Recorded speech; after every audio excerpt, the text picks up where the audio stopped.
Investing in property is one of the best decisions you can ever make in your life.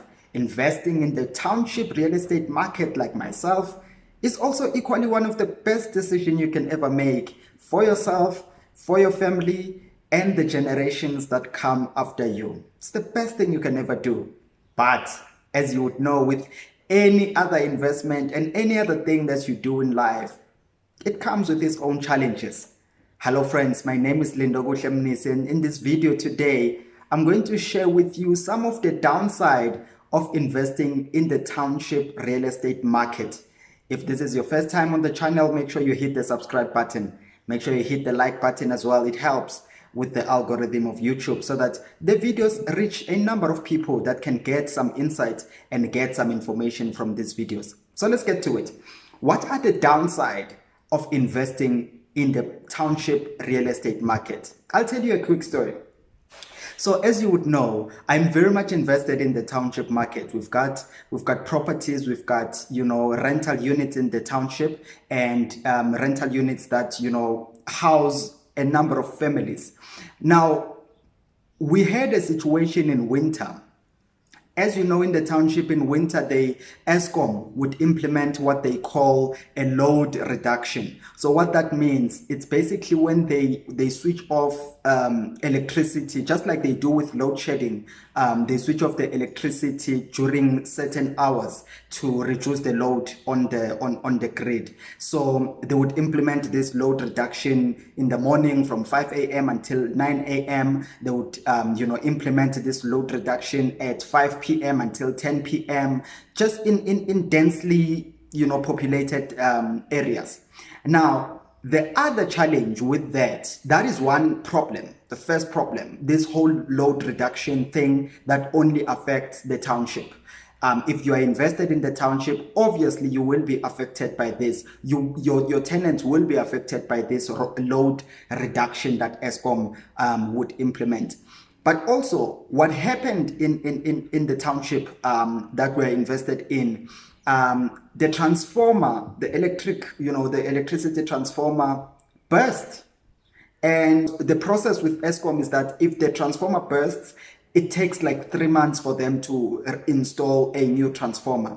What they would start by doing is to do what they call an audit to check who are buying electricity. People that are not buying electricity, they get fined 6,000 or whatever the amount is. I know in the city of Joburg is 6,000 something, and then in the city of Ekurhuleni is 4,000 something. I don't know what's the amount in other parts of the country and different provinces, but that would be the process for them to start implementing the transformer.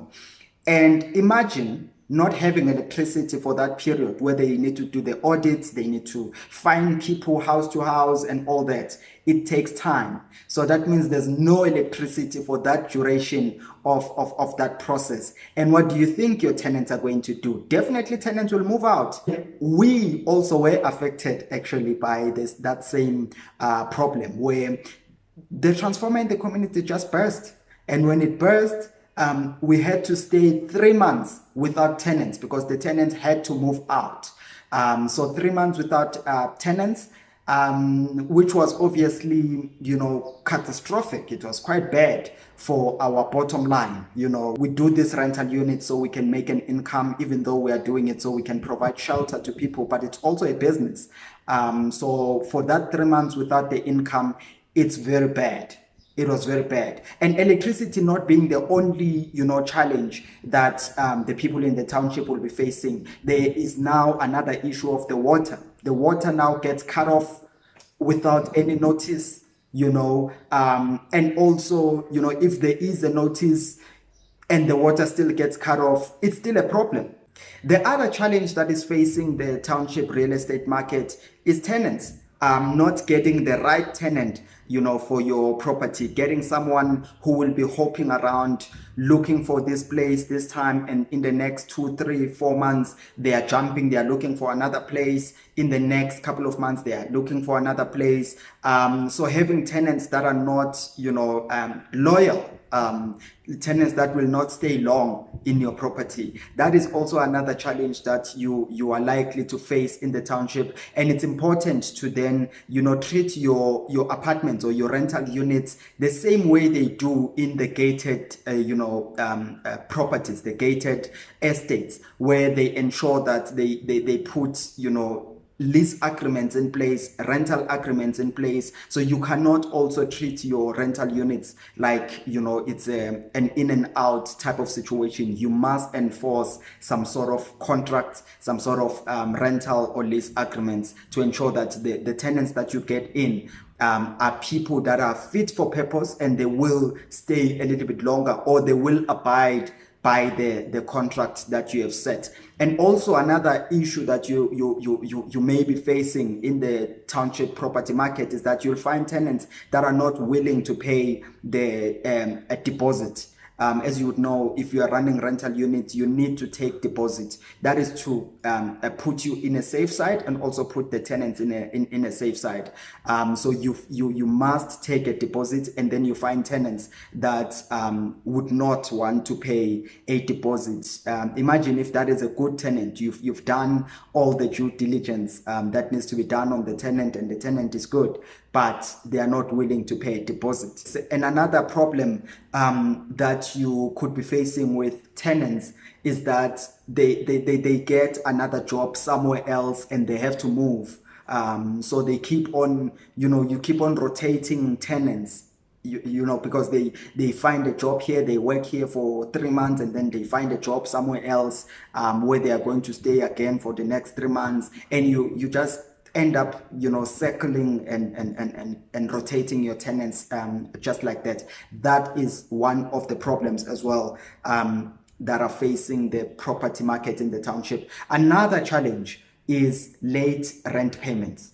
As you would know, as After 12 Properties, we are invested in the affordable rental accommodation for low-income earners in the township.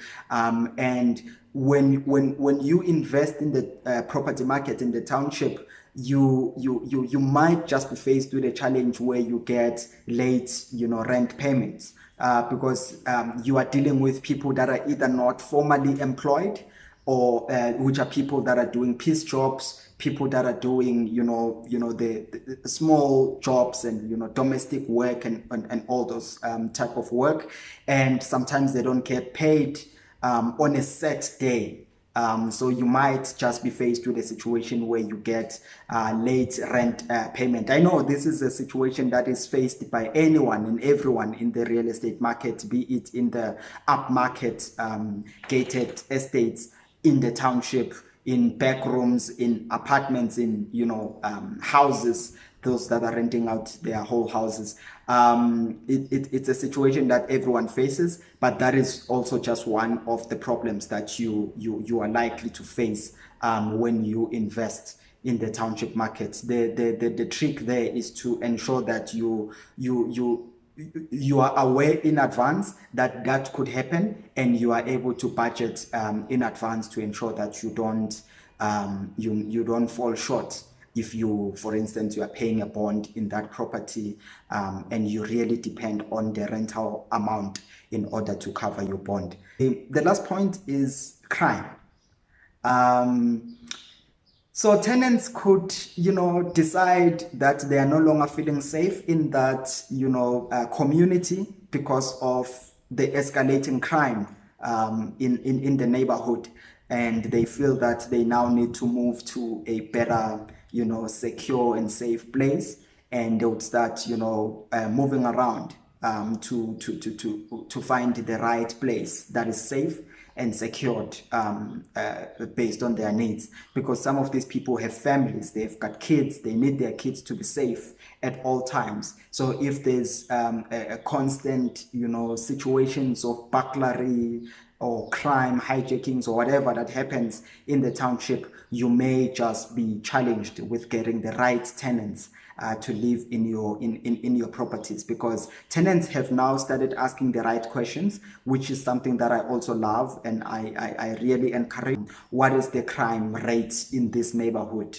Which are the recent incidences of crime that have happened before they can decide on taking your units and rents in them. So there are also other many reasons and other downsides of investing in the township property market, but also there are the good sides of investing in the property market. For this video, just wanted to share some of the downsides of investing in the property market, some of the things that we have faced, some of the things, the challenges that we have had to deal with as well. And we believe some of them are things that we have now overcome, that we will continue to work towards overcoming, because we are really, really committed to providing, affordable rental accommodation for low income earners. And to do that, we have to do it in the township market. So thank you very much for joining once again. If you have comments, if you have, other, downsides that of that people can benefit from, please do post them down below in the comments. Let's share some information. Let's share with others, those that will be coming to watch the videos. Let them read the comments and see your contribution as well in what you think are the downside of investing in the township property market, and also if you can come up with possible solutions and possible upsides of investing in the township property market. Let's share all of those right below. And also, if you want to suggest a topic, please do so. Suggest a topic down below. We will ensure that we cover it in the next video. For now, cheers guys.